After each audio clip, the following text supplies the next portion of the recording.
আরেকটা ইউজ আছে, খুব ইম্পর্টেন্ট ইউজ আছে। একটা না, আরো দুটো ইউজ আছে অফ ওভার। একটা হচ্ছে যখন আমরা বলবো বা বলতে চাইবো যে কোনো কিছুর ঊর্ধ্বে, কোনো কিছুর ঊর্ধ্বে। কি আমি যদি বলতে চাই টু এক্সপ্রেস, যেটা বলা আছে এখানে,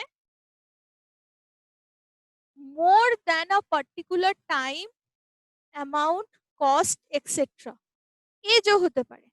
সো সাপোজ একটা অ্যামাউন্ট দেওয়া আছে, অথবা একটা টাইম দেওয়া আছে, অথবা কারোর বয়স দেওয়া আছে, অথবা একটা কস্ট দেওয়া আছে।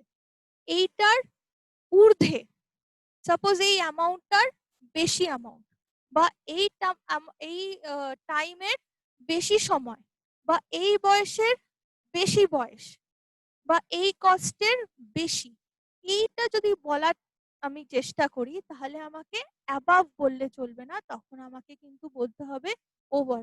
Very very important thing to remember, please do remember, এটা খুবই important difference between over and above. এইসব ক্ষেত্রে যদি আপনারা অ্যাবাভ বলেন তাহলে কিন্তু ভুল হবে।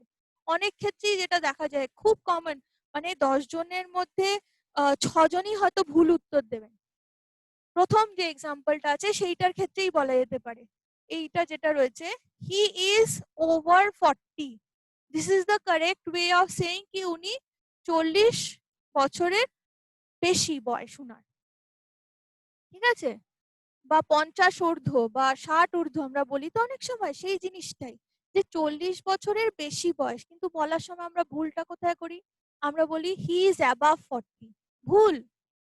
বলা উচিত he is over 40, not above 40। Alright, so please to remember, এই ভুলটা আর কখনো করবেন না। বলবেন over 40, not above 40। Alright, so এটা একটা হলো। আর এক্সাম্পল কি দেওয়া আছে?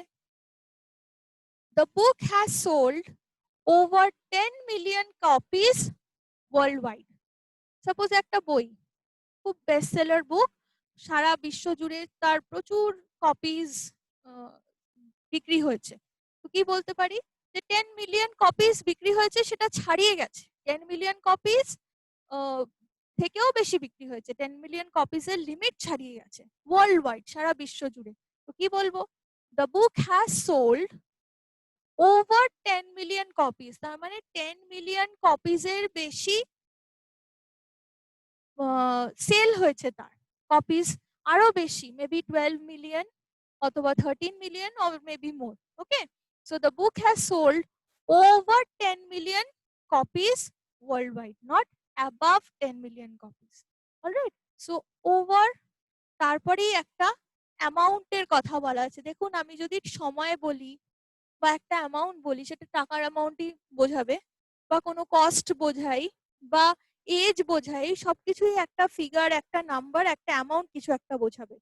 যখনই সেটা হবে দেখবেন, তখনই মনে করবেন সেটার বেশি বলতে গেলে আমাকে ব্যবহার করতে হবে ওভার, নট অ্যাবাভ। আর এইটা তো খুব কমনলি মেড মিস্টেক, যেটা বললাম, অ্যাবাভ 40 বলবেন না, কি বলবেন? ওভার 40। অলরাইট, আচ্ছা।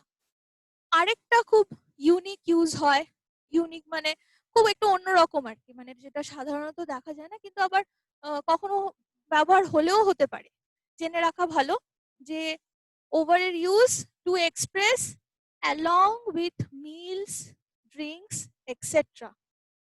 ওকে, along with meals, drinks etcetera, তার মানে সাপোজ আমি একটা কিছু খাওয়া দাওয়া করছি, অথবা we are having, suppose me and my friends are having tea or coffee together, এবং তখন একটা কোনো আলোচনা হলো, একটা কনভারসেশন হলো, সেইটা বোঝানোর জন্য আমাকে তখন ব্যবহার করতে হবে ওভার। তার মানে একটা কিছু খাওয়া দাওয়া বা কোনো কিছু পান করা হচ্ছে, সেইটা চলাকালীন যদি কোনো কথাবার্তা ইত্যাদি হয়, তখন সেটা আমাকে ওভার দিয়ে এক্সপ্রেস করতে হবে। কিরকম ভাবে, কি বলবো? we had a conversation, like I said, we had a conversation over a cup of tea. over a cup of tea মানে হচ্ছে while drinking টি মানে চা খেতে খেতে আমরা একটা আলোচনা করলাম, সেটাই বোঝাচ্ছে। যে চা খেতে খেতে বা কফি খেতে খেতে হতে পারতো যে চা খেতে খেতে উই হ্যাড আ কনভারসেশন, বা বলতে পারতাম যে উই হ্যাড আ চ্যাট, এমনি নর্মাল চিট চ্যাট আলোচনা, ঠিক আছে, over lunch or over branch or over dinner, হতেই পারে। তো একটা মিল চলাকালীন অথবা কোনো কিছু, এই যে টি কফি ইত্যাদি পান করা হচ্ছে, সেই সময় যদি কোনো কথাবার্তা হলো বা আলোচনা হলো, সেইটা যে যখনই আমরা বলতে চাইবো যে এরকম কিছু অ্যাক্টিভিটির সাথে এরকম একটা কনভারসেশন হচ্ছে, food related activity it should be, তো তখন আমাকে বলতে হবে ওভার। আবার অনেক সময় বলা হয় let us discuss it over coffee. Suppose কেউ বলল যে let us discuss the matter over coffee, তার মানে চলুন কফি খেতে খেতে এইটা ব্যাপারটা নিয়ে একটা আলোচনা হয়ে যাক। কি বলবো? Let us discuss it over coffee, or we had a discussion over coffee or a cup of coffee, মানে কফি খেতে খেতে একটা আলোচনা হয়ে গেল। अगेन কি ইউজ করলাম? ওভার, নট অ্যাবাভ, ঠিক আছে।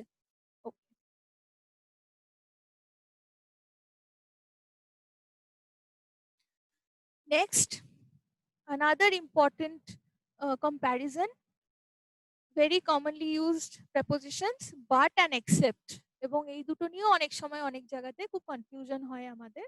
কেন হয়? বিকজ বেসিক্যালি এই দুটো সেম ইন মিনিং।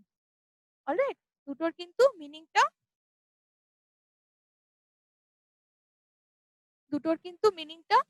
সেম হচ্ছে। ওকে,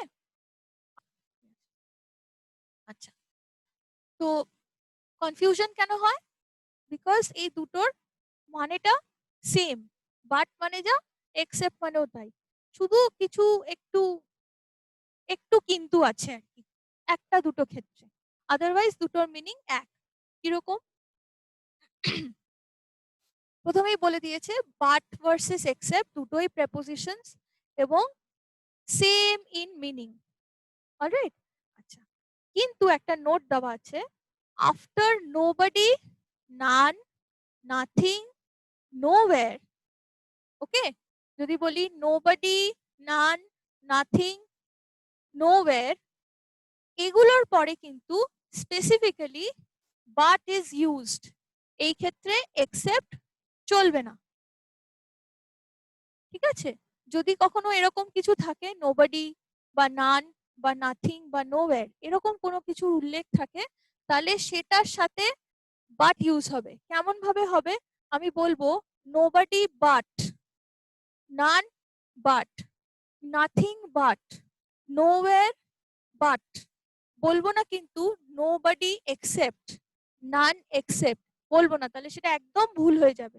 ওকে, তাহলে এগুলোর সাথে কিন্তু স্পেসিফিক্যালি বাট ইউজ হবে। তো আমি আলাদা করে আর না, এগুলো যেহেতু ভীষণই কমন, বাট আর এক্সেপ্ট, এবং যেখানে বাট আছে সেই জায়গাতে আপনারা এক্সেপ্টও ইউজ করতে পারেন, কোনো প্রবলেম নেই, তাই আমি আলাদা করে কোনো এক্সাম্পল দেখাইনি। কিন্তু এই নোবডি বা নাথিং এরকমের সাথে বাটটা কিভাবে ইউজ হচ্ছে সেটা দেখিয়েছি। কি বলছে?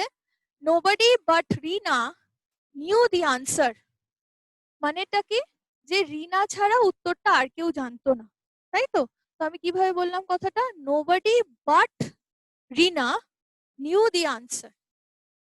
অলরাইট, অথবা যদি বলি nothing but the best is sold in this shop, ঠিক আছে, মানে বেস্ট মানে সব থেকে ভালো জিনিস ছাড়া এই দোকানে আর কিছু বিক্রি করা হয় না।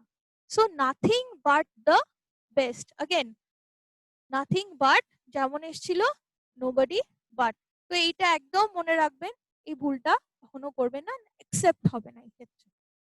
আচ্ছা, আবার এক্সেপ্টের একটা এক্সেপশন আছে, কিরকম সেটা বলছে, except is used when the preposition phrase comes later in the sentence। তার মানে preposition phrase comes later in the sentence মানে অন্য কিছু না, অবজেক্ট অফ দ্য প্রেপোজিশনটা যখন পরে আসছে, তার মানে প্রেপোজিশন অবজেক্ট সেন্টেন্সের শেষের দিকে থাকছে, যেটা ইউজুয়ালি হয় আর কি, কিন্তু কিছু এক্সেপশন হতে পারে, যেমন আমি আপনাদেরকে প্রথমেই ফার্স্ট ক্লাস অফ প্রেপোজিশনেই বলেছিলাম, ফার্স্ট কিংবা সেকেন্ড ক্লাসে বলেছিলাম যে কিছু কিছু ক্ষেত্রে কি হয়, অবজেক্টটা আগে চলে আসে, প্রেপোজিশনটা পরে বসে। সেটাও এক রকমের অ্যারেঞ্জমেন্ট অফ সেন্টেন্স হতে পারে। তো আমরা সেই দিকে যাচ্ছি না, আমরা যে সেটাই বলার চেষ্টা করছি যে যেখানে প্রেপোজিশন ফ্রেজটা শেষের দিকে আসছে সেই ক্ষেত্রে কি হচ্ছে, একদম শেষে যদি হয় তাহলে পরে বসবে। যেমন যেটা ইম্পর্টেন্ট হচ্ছে, এই সেন্টেন্সটাতেও একটা নোবডি আছে, কিন্তু নোবডির পরে কিন্তু না, যেহেতু অবজেক্টটা পরে বসেছে তাই আমাকে প্রেপোজিশনটা পরে বসাতে হয়েছে। So very very important. যদি এই যে এইগুলো যেগুলো বললাম যে নোবডি বা নান বা নাথিং নোওয়্যার, এটার ইমিডিয়েটলি পরে যদি আমি প্রেপোজিশনটা বসাতাম এবং সিগনিফিকেন্টলি সেই পুরো জিনিসটা সেন্টেন্সের গোড়াতেই হয়েছে, কেননা নোবডি বাট রিনা, এখানে বাটের পরে এই যে রিনা বসেছে, বাট বাটের পরে দ্য বেস্ট বসেছে, এই ক্ষেত্রে এটা অবজেক্ট ছিল, এই ক্ষেত্রে এইটা অবজেক্ট হয়ে গেল। তো এই পুরো যে প্রেপোজিশন ফ্রেজটা হলো, it appeared in the first part of the sentence itself. কিন্তু এই ক্ষেত্রে সেটা না, এই ক্ষেত্রে বলছে যে preposition phrase comes later in the sentence, তার মানে অবজেক্টটা পরে বসেছে এবং তার সাথে যেহেতু অবজেক্ট পরে বসেছে তার আগেই আমাকে প্রেপোজিশন বসিয়ে দিতে হয়েছে অ্যাকর্ডিং টু দ্য অ্যারেঞ্জমেন্ট আর কি। তাই নোবডি থাকা সত্ত্বেও আমি কিন্তু প্রেপোজিশনকে পরে বসালাম এবং এই কারণেই এখানে বাট হলো না, এখানে এক্সেপ্ট হলো। যদি নাথিং বাট প্রথমেই যদি আসতো তাহলে হতো, কিন্তু এখানে নোবডির পরে আমি প্রেপোজিশনকে আনছি না, আমার অবজেক্ট শেষে এবং তার আগে আমি প্রেপোজিশন এনেছি, এবং যেহেতু এটা লেটার পার্ট অফ দ্য সেন্টেন্সে আছে তাই এই ক্ষেত্রে আমার এক্সেপ্ট হলো, এখানে কিন্তু বাটটা চলবে না। ঠিক আছে, তাই কি nobody knew the way except her. Alright, এটাকে যদি অন্যভাবে বলতাম যে nobody but রিনা বলতাম বা অমুক নিউ দ্য ওয়ে, তাহলে হতো, কিন্তু যেহেতু এখানে পরে তার সাথে এক্সেপ্টটা ইউজ করতে হলো। ওকে,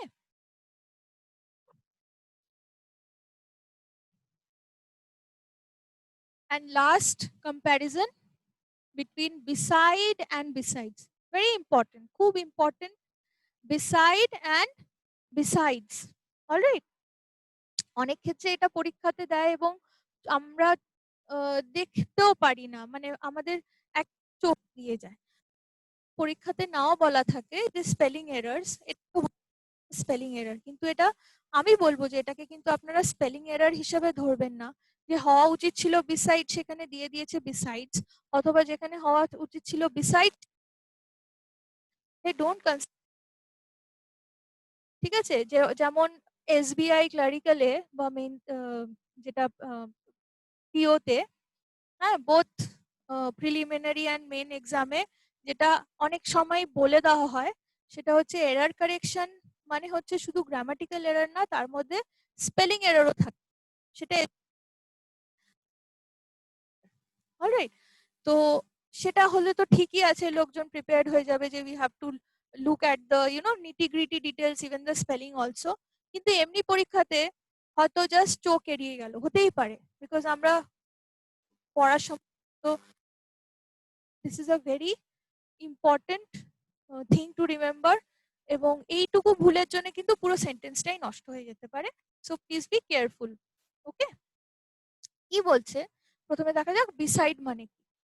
used in the sense of by the side of, by the side of somebody or something, তার মানে কি মিন করছে যে কোনো কিছু বা বা কোনো একটি জিনিস, সামবডি অর সামথিং, তার পাশে। ঠিক আছে, অলরাইট, এসছে তো কারুর পাশে বা কোনো জিনিসের পাশে। ঠিক আছে, কিন্তু যখন বলছি বিসাইডস, সেটার মানেটা একদম অন্য। কি বলছে, used in the sense of in addition two, in addition two somebody or something, তার মানে সামবডি বা সামথিং আছে, তাছাড়াও যদি কারুর কথা বলা হয় বা কোনো জিনিসের উল্লেখ করা হয় যে এই জিনিসটা আছে ঠিক আছে, কিন্তু इसके अलावा भी कुछ चीज और है और इसके अलावा भी कोई एक जन और है, হিন্দিতে বললে इसके अलावा भी মানে ইনি ছাড়াও আরো কেউ একজন রয়েছেন বা এই জিনিস যেই জিনিসগুলোর কথা বলা হচ্ছে উল্লেখ করা হয়েছে সেইগুলো বাদ দিয়ে আরো অ্যাডিশনালি যদি কোনো কারুর কথা বলা হয়, কোনো এক্সট্রা কোনো কিছুর কথা বলা হয়, সেই ক্ষেত্রে আমরা ইউজ করব বিসাইডস। বিসাইডস মানে হচ্ছে in addition to. Very very very important thing, very important, please please remember. Alright, example কি বলা আছে? প্রথমে beside the example, the child was sitting beside the mother. তার মানে মাদার আছে এবং চাইল্ড মানে বাচ্চাটি তার মায়ের পাশে বসে আছে, তাই তো?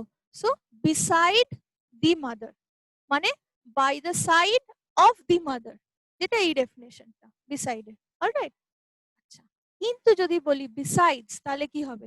সেটার মানে হচ্ছে ওটা ছাড়াও অ্যাডিশনালি যদি আরো কিছু বলা হয়। কিরকম? যদি বলি we have lots of things in common besides music.